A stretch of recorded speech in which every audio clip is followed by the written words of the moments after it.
हम श्री गुरो श्रीयुत्पदकमलं श्रीगुरून् वैष्णवांश्च च श्रीरूपं साग्रजातं सहगण रघुनाथान्वितं तं सजीवं साद्वैतं सावधूतं परिजनसहितं कृष्ण चैतन्यदेवं श्रीराधा कृष्ण पादान् सहगण ललिता श्री विशाखान्वितांस च गुरुवे गौरचंद्राय राधिकाय तालय कृष्णाय कृष्ण भक्ताय तद्भक्ताय नमो नमः।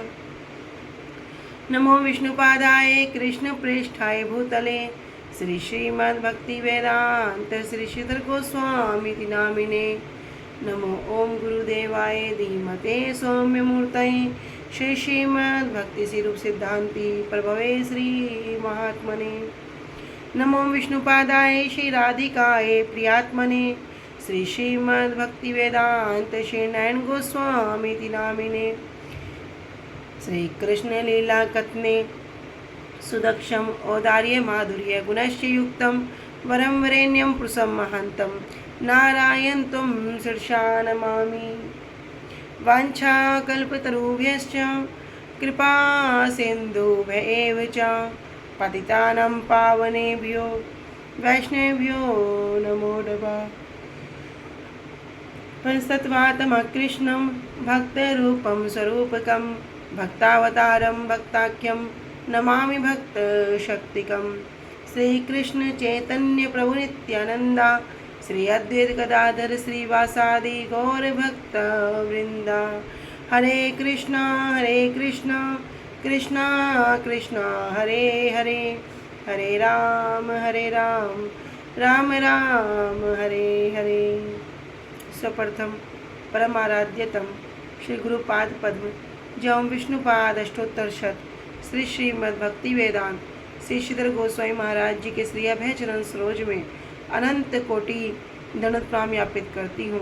तदुपरांत मेरे परम गुरुदेव जय नित्य प्रविष्ट ओम विष्णुपाद अष्टोत्तरशत श्री श्रीमद् भक्ति श्री रूप सिद्धांति गोस्वामी महाराज जी एवं जय नित्य प्रविष्ट ओम विष्णुपाद अष्टोत्तरशत श्री श्रीमद् भक्ति वेदांत श्री नारायण गोस्वामी महाराज जी के श्री अभय चरण सरोज में श्रद्धा पुष्पांजलि अर्पण करते हुए उनसे अहेतु कृपा की वांछा करती हूँ।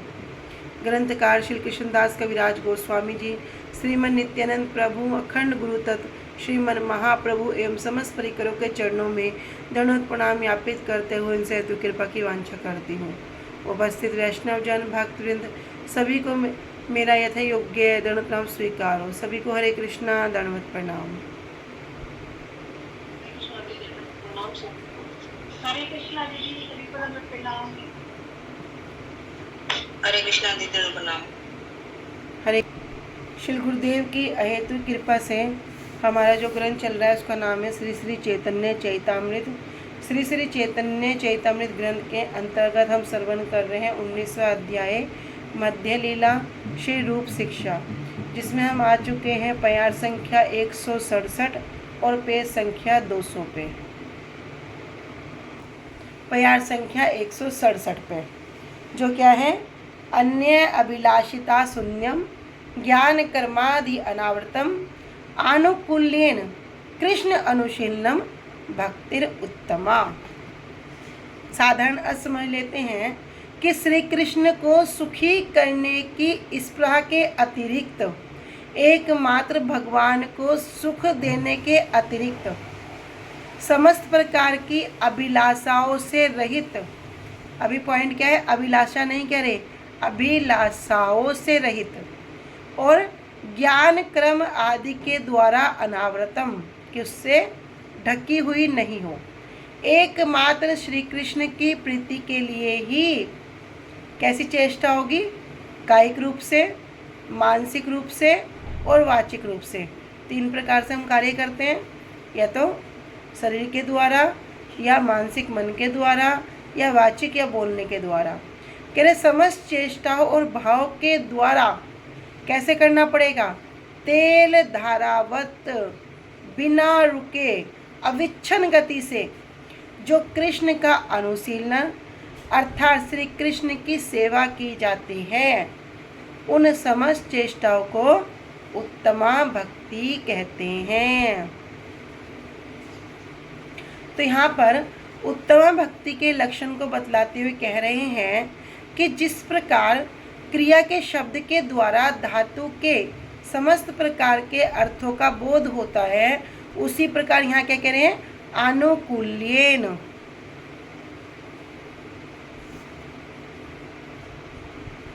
आनुकूल्यन मतलब जो आनुकूल्यन कृष्ण अनुशीलनम। अनुशीलनम क्या है, ये हो गया, इसके दो लक्षण हैं, एक हो गया स्वरूप लक्षण, एक हो गया तटस्थ लक्षण। तो जो स्वरूप लक्षण क्या है, ये अनुशीलनम, जो वास्तव में अनुकूल्यन कृष्ण अनुशीलनम क्या है, ये यहाँ पर भक्ति का स्वरूप लक्षण है। तो यहाँ पर जो इसके अर्थ हैं वो किस प्रकार के हैं, दो प्रकार के अर्थ हो गए। एक हो गया चेष्टा रूप, चेष्टा रूप कह दो या भाव रूप कह दो। और चेष्टा रूप के भी फिर दो प्रकार के हैं, एक हो गया प्रवृत्ति मूलक और दूसरा हो गया निवृत्ति मूलक। तो दोनों ही कैसे होंगे, कायिक, वाचिक और मानसिक।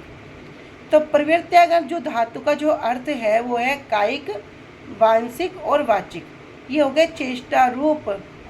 और जो निवृत्ति मूलक हो गया, ये प्रवृत्ति मूलक से थोड़ा भिन्न होता है, अर्थात इसमें क्या होगी, किसी प्रकार की चेष्टा ही नहीं होगी, जिससे सेवा अपराध होगा, नाम अपराध होगा और धाम अपराध उत्पन्न हो। दूसरा सुना भाव रूप। निवृत्ति मूलक में कोई चेष्टा नहीं है, नहीं होगी तो क्या होगा, सेवा अपराध, नाम अपराध, धाम अपराध उत्पन्न होगा। और फिर हो गया भाव रूप। तो भाव रूप को तो हम जानते हैं कि भाव क्या है, उसका तात्पर्य क्या होगा, रति, प्रेम, स्नेह, मान, प्रणय, राग, अनुराग, महाभाव, मतलब यहाँ तक समझना पड़ेगा। तो ये जो भाव समूह है ये प्राकृत भावना से संपूर्ण रूप से अतीत है और विशुद्ध अप्राकृत है। जब कोई इस प्रकार का अनुशीलन करेगा तो वो कैसा होगा, इस जड़ भावना से पूरा का पूरा अतीत, मतलब इससे परे होगा, और विशुद्ध मतलब विशेष रूप से शुद्ध होगा, अप्राकृत होगा। भाव रूप अर्थ शुद्ध मानसिक अनुभावात्मक होते हैं। इस प्रकार यहाँ पर जो अनुशीलन शब्द का जो प्रवृत्ति मूलक और निवृत्ति मूलक चेष्टा रूप और भाव रूप का जो अर्थ कहा गया है, यदि वह कृष्ण से संबंधित हो या कृष्ण के लिए हो तभी उसे भक्ति कहते हैं। श्री कृष्ण से संबंधित सभी प्रकार के अनुशीलन अथवा श्री कृष्ण के लिए सब प्रकार के अनुशीलन, श्री कृष्ण संबंधित हो या श्री कृष्ण के लिए हो, इन दोनों प्रकार की चेष्टाओं को कृष्ण अनुशीलन पद के द्वारा प्रकाश करने के लिए श्री गुरु पद आश्रय, दीक्षा गुरु, विशंबर रूप से गुरु सेवा आदि भक्त्य अंगों में अव्याप्ति दोष की संभावना नहीं है। अभी हम आगे दो प्रकार के दोषों को श्रवण करेंगे, एक होगा अतिव्याप्ति, एक होगा अव्याप्ति। कह रहे जब इस प्रकार का अनुशीलन करेंगे किसके द्वारा, गुरुदेव का आश्रय ग्रहण करके, दीक्षा शिक्षा के द्वारा या विशंबर ऐश्वर्य से गुरु सेवा के द्वारा, इस प्रकार में अव्याप्ति दोष की संभावना नहीं है। इसी प्रकार रति, प्रेम आदि भाव रूप अर्थ को भी कृष्ण अनुशीलन पद के अंतर्भुक्त कर दिए जाने के कारण रति इत्यादि जितने भी हमने भाव अभी श्रवण किए हैं, मान, प्रणय, स्नेह, कह रहे इत्यादि स्थायी और व्यभिचारी भाव समूह में भी अव्याप्ति दोष की संभावना नहीं है। इस प्रकार कृष्ण के लिए चेष्टा रूप और भाव रूप अनुशीलन एकमात्र श्री कृष्ण और उनके भक्तों की कृपा से ही संभव है। एकमात्र किसके द्वारा संभव है, भगवान के द्वारा और भगवान के भक्तों के द्वारा। चेष्टा रूप और भाव रूप अनुशीलन। श्री गुरुदेव क्या है, परम भगवत भक्त हैं, अतः श्री गुरुपाद आश्रय आदि अंग भी कृष्ण अनुशीलन के अंतर्गत ही है। लेकिन अनुकूल मतलब अनुकूल और प्रतिकूल, एक होगी अनुकूल चेष्टा, एक होगी प्रतिकूल चेष्टा। तो ये जो स्वरूप लक्षण है क्या है? अनुकूल्यन कृष्ण अनुशीलनम। तो इस प्रकार जो कृष्ण के लिए चेष्टा रूप और भाव रूप अनुशीलन ही क्या होगा? एकमात्र श्री कृष्ण के और उनके भक्तों की कृपा से ही प्राप्त किया जाएगा। तो जो भी श्री गुरुदेव के जो आश्रय ग्रहण करते हैं, ये सब क्या हो गया? कृष्ण अनुशीलन के अंतर्गत आ गया। फिर स्थायी भाव समूह किस प्रकार के? अनुभाव, सात्विक और व्यभिचारी भाव से भी श्री कृष्ण के संबंधित हो गए। 3 प्रकार के भाव हो गए, अनुभाव, सात्विक और व्यभिचारी।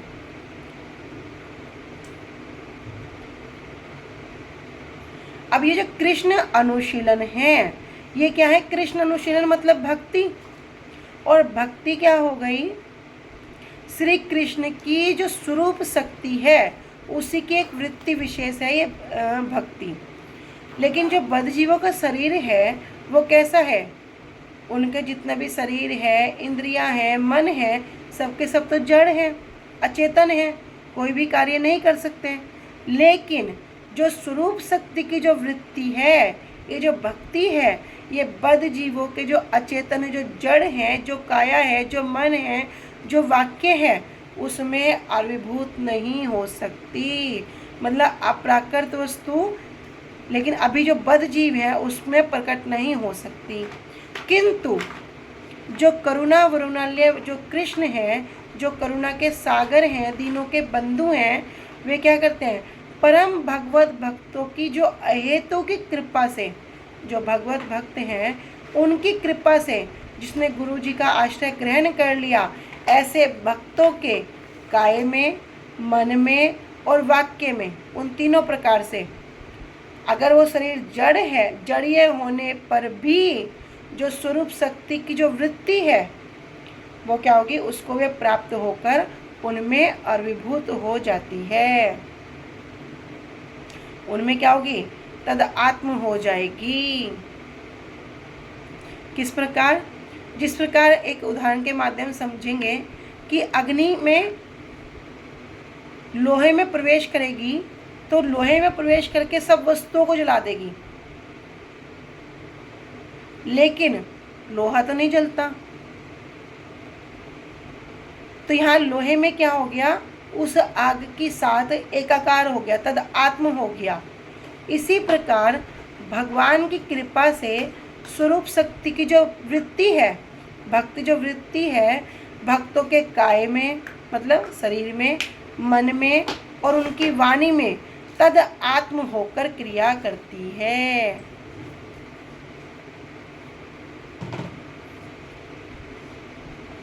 तो हमने जो अब तक श्रवण किया कृष्ण अनुशीलनम, कृष्ण अनुशीलन को कहा गया है, 2 लक्षण बता दिए, एक हो गया स्वरूप लक्षण, एक हो गया तटस्थ लक्षण। तो यहाँ स्वरूप लक्षण को बता रहे हैं कि जो भक्ति की जो स्वरूप सिद्धि के लिए अनुकूल्यन अर्थात अनुकूल रूप से, विशेष रूप से क्या कह रहे हैं? अनुकूल, अनुकूल होनी चाहिए, सिर्फ रुचिकर ना हो। अनुकूलन मतलब हितकर भी हो, प्रतिकूल भी ना हो। इसलिए यहाँ जो स्वरूप लक्षण है वो क्या है? अनुकूल्यन। तो भैया अनुकूल्यन क्यों विशेषण लगा दिया? कह रहे इस विशेषण का प्रयोग इसलिए किया गया है क्योंकि जो प्रतिकूल है अर्थात जो भक्ति के विरुद्ध जो आचरण करते हैं उससे कभी भी सिद्धि नहीं होती। तो कोई कोई बोल देंगे कि अनुकूल्यन का शब्द तो क्या होगा? रुचिकर भी हो सकता है। कोई कोई बताएंगे कि जो अनुकूल्यन शब्द है इसका अर्थ तो ये भी हो सकता है कि रुचिकर हो, उनको रुचिकर लगना चाहिए। भाई जो अनुशीलन है वो कृष्ण को रुचिकर लगना चाहिए, किंतु ये जो रुचिकर शब्द है, कह रहे क्या रुचिकर होने से काम चल जाएगा? सिर्फ रुचिकर होने से भी नहीं चलेगा। अनुकूल मतलब उनके अनुकूल हो, हितकारी हो। तो जो ये जो प्रवृत्ति है इसको कह रहे हैं अनुकूलन विशिष्ट भक्ति है। किंतु कोई इस प्रकार का अगर अर्थ ग्रहण करता है, तो अभी तक हम कौन सा दोष सुन रहे थे, का जब अर्थ ग्रहण करेंगे तब उसके लक्षण में क्या दोष लग जाएगा, एक हो गया अतिव्याप्ति दोष और एक हो गया अव्याप्ति दोष। अगर कोई इसका जो लक्षण है रुचिकर ग्रहण करेंगे तो वहाँ पर दोष लग जाएगा। वो दोष के नाम है, एक हो गया अतिव्याप्ति, एक हो गया अव्याप्ति। तो अब अतिव्याप्ति में श्रवण करेंगे। उदाहरण लेंगे चाणूर मुष्टि का, कि जिस प्रकार चाणूर मुष्टि ने क्या किया, भगवान के साथ मलयुद्ध किया।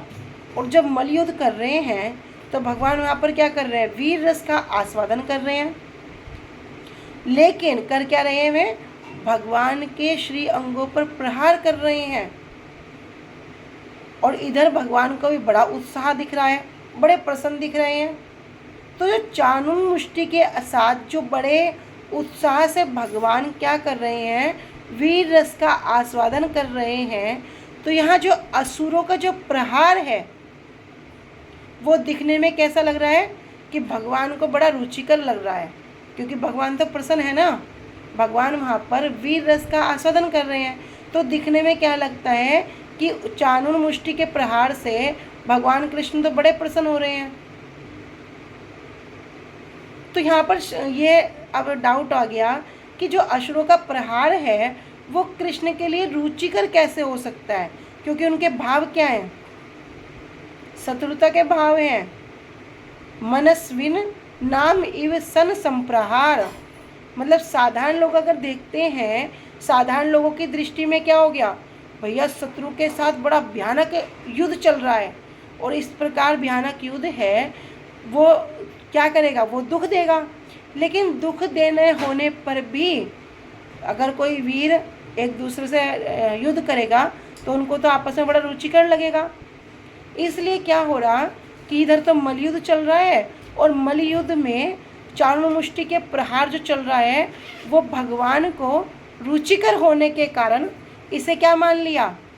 अगर इसको भक्ति मान लिया जाए तो क्या होगा, यहाँ पर इसमें अतिव्याप्ति दोष प्रवेश कर जाएगा।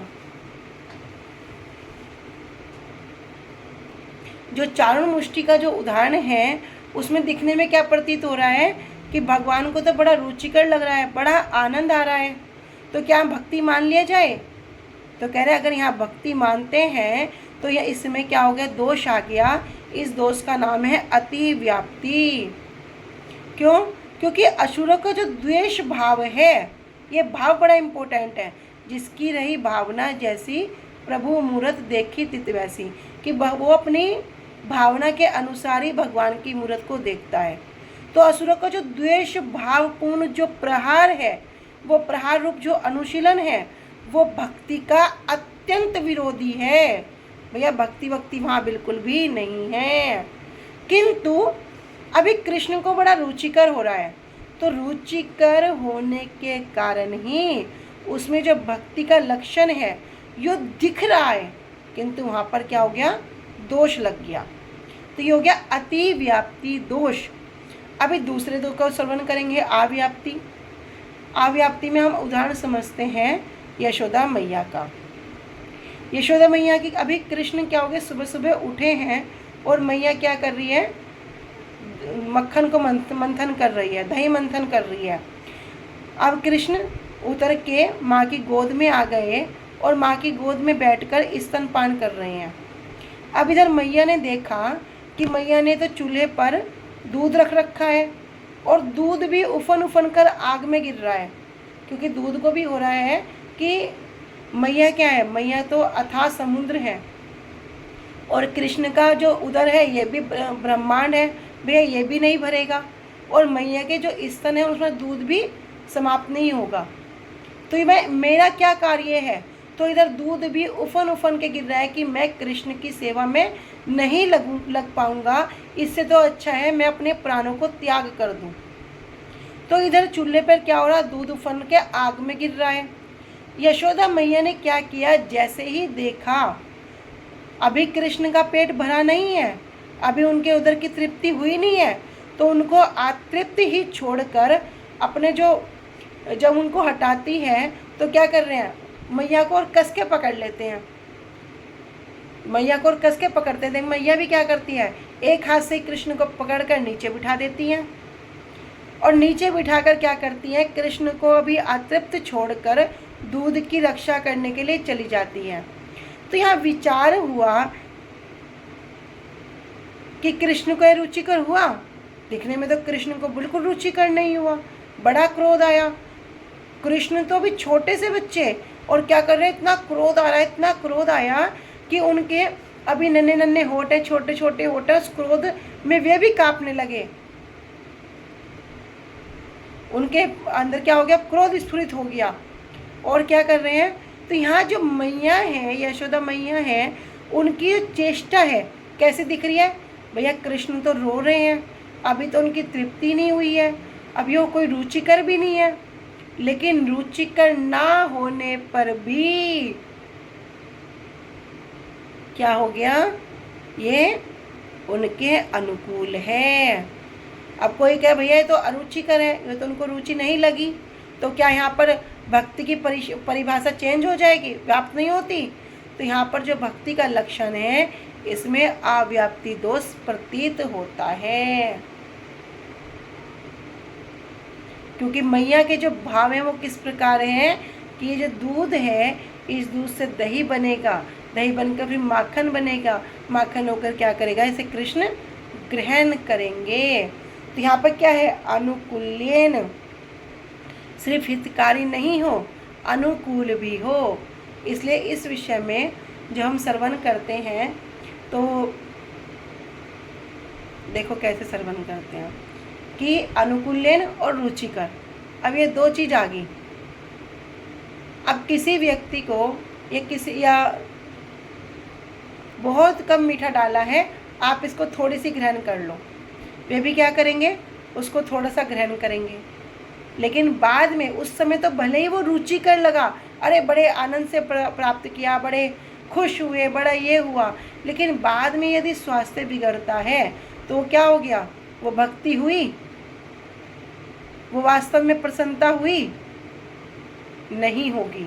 तो यहाँ पर विचार दे रहे हैं भैया, सिर्फ रुचिकर ना हो, उनके लिए हितकर भी हो। तो अब हमने दो प्रकार के उदाहरण को समझा, एक असुर का जो चारुमुष्टि का और दूसरा यशोदा मैया का। तो यहाँ पे अनुशीलन रूप उदाहरण में जो क्रम से हमने दो दोष बताए, अतिव्याप्ति और अव्याप्ति, ये दो दोष प्रकट हो रहे हैं, प्रतीत हो रहे हैं। तो जब यहाँ उनको निषेध करने के अभिप्राय से ही क्या कर रहे हैं, यहाँ अनुकूल्यन जो शब्द है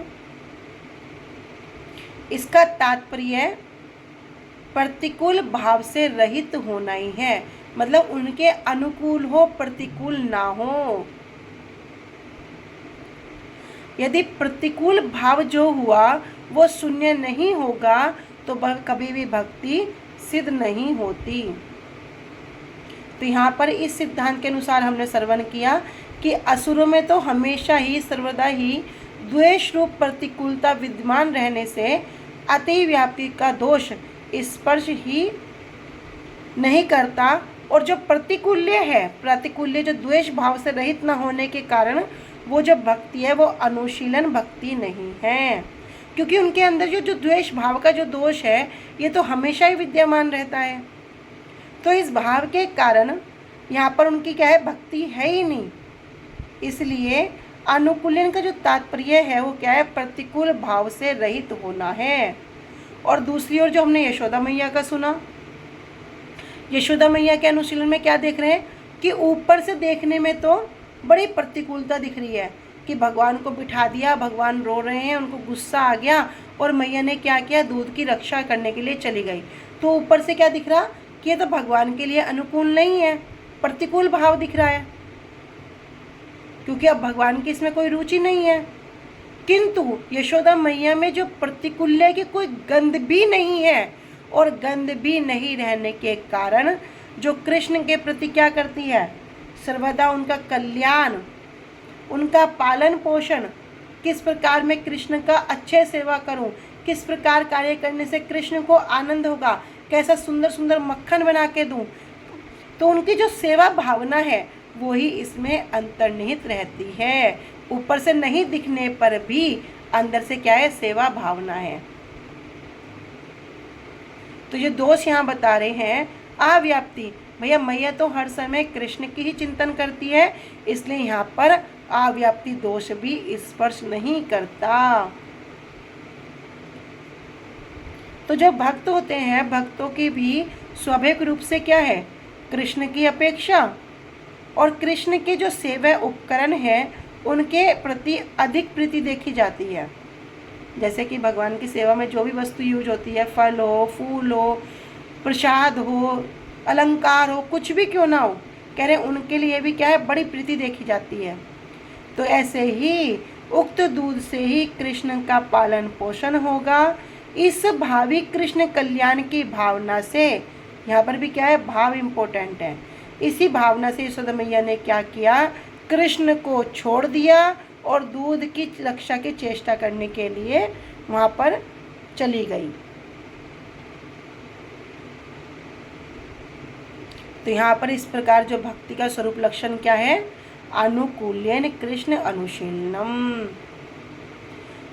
अब यहाँ दूसरा शब्द बता रहे हैं, अन्य अभिलाषिता शून्यम। ज्ञान कर्मादि अनवर्त, ये क्या है, ये भक्ति का तटस्थ लक्षण है।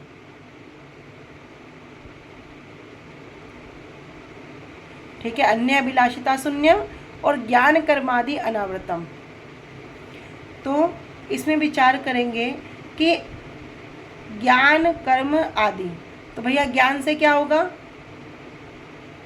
जो 3 प्रकार के हैं, वदंती तत्तस्विदस तत्वम यज ज्ञानम अद्यम भ्रमेति प्रमात्मिति भगवानिति शब्दते। अगर कोई ज्ञान का ही अनुशीलन करेगा, वो क्या क्या सोचेगा, मैं भगवान में एक हो जाऊंगा, कि भगवान में और मेरे में कोई भेद नहीं है, जीव और ब्रह्म एक के हैं और हम तो एक हो जाएंगे। वो वहाँ तक के मार्ग को पाएगा। कोई कर्म करेगा तो स्वर्ग तक जाएगा, जो ये 14 ब्रह्मांड है इनमें घूमता, 14 लोक हैं एक ब्रह्मांड में, इनमें घूमता रहेगा। और ज्ञान कर्म आदि, आदि मतलब योग, कोई योग सिद्धि करेगा। तो इस प्रकार की अभिलाषाओं, तो कह रहे किसी भी प्रकार की जो दूसरी अभिलाषाएं हैं इनसे रहित होना चाहिए।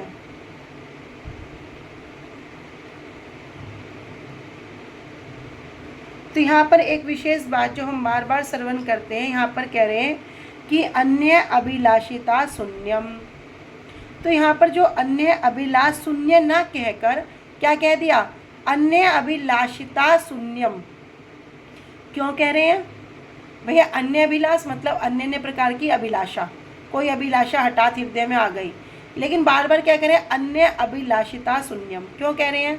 तो इसमें श्री रूप गोस्वामी जी एक बड़ी गूढ़ बात को छिपा दिए, बड़े गूढ़ भाव को छिपा रखे हैं। तो कह रहे अभिलाषिता, अभिलाषिता क्या होगी कि किसी साधक की, जो कोई साधक है, भक्त है, उसकी स्वाभाविक स्थिति कैसी है, भक्ति के अतिरिक्त अन्य कोई अभिलाषा ही नहीं होनी चाहिए। उसकी जो स्वाभाविक स्थिति में एकमात्र भक्ति के अतिरिक्त अन्य कोई अभिलाषा होनी नहीं चाहिए। किंतु अकस्मात क्या हुआ, हठात क्या हुआ, कोई विपत्ति आई और कोई विपत्ति आने पर अस्वाभाविक स्थिति में क्या किया, कोई साधक भक्त ऐसी प्रार्थना करता है, हे भगवान मैं तो तुम्हारा हूँ, तुम्हारा ही तो भक्त हूँ, अब क्या करो, मेरी इस विपत्ति से रक्षा करो। तो ये क्या होगी, ये अभिलाषा हो गई, ये अभिलाषिता नहीं हुई। तो अगर ऐसी अभिलाषा होने पर क्या होगा, उसकी भक्ति की हानि नहीं होगी। कब नहीं होगी, अकस्मात कोई बात हो गई, कोई विपत्ति आ गई, तो वो साधक भक्त क्या करेगा, वो भगवान से तो प्रार्थना करेगा, इधर उधर तो प्रार्थना नहीं कर रहा। तो भगवान से कहता है क्या कि आप मेरे हो और मैं आपका हूँ, आप क्या करो, इस विपत्ति से मेरी रक्षा करो। तो इस प्रकार जब वो अभिलाषा करता है तो ऐसी विपत्ति के कारण उसका कोई भी भक्ति की हानि नहीं होती। क्यों, हठात कोई स्थिति ऐसी आ गई, अब वो विवश हो गया, तो विवश होकर क्या करता है, अभी उसके स्वभाव में नहीं है कि बार बार भगवान से मांगना, बार बार भगवान को कष्ट देना, लेकिन अस्वाभाविक रूप से, अपने स्वभाव नहीं है फिर भी अस्वाभाविक रूप से प्रार्थना कर रहा है, तो ऐसी जो अभिलाषा है वो क्या है, स्वभाव सिद्ध नहीं है। यहाँ पर इस प्रकार समझना होगा। फिर आज हम यहीं तक रखते हैं। वांछा कल्पतरुभ्यश्च कृपा सिन्धुभ्येव च पतितानां पावनेभ्यो वैष्णवेभ्यो नमो नमः। श्री गुरुदेव की जय। जय अनंत कोटि वैष्णव वृंद की जय। जय निताई गौर प्रेमानंदे। हरि हरि बोल। हरि हरि बोल, हरि हरि बोल, हरि हरि हरे कृष्णा, दंडवत प्रणाम। हरे कृष्ण, दंडवत प्रणाम सभी को।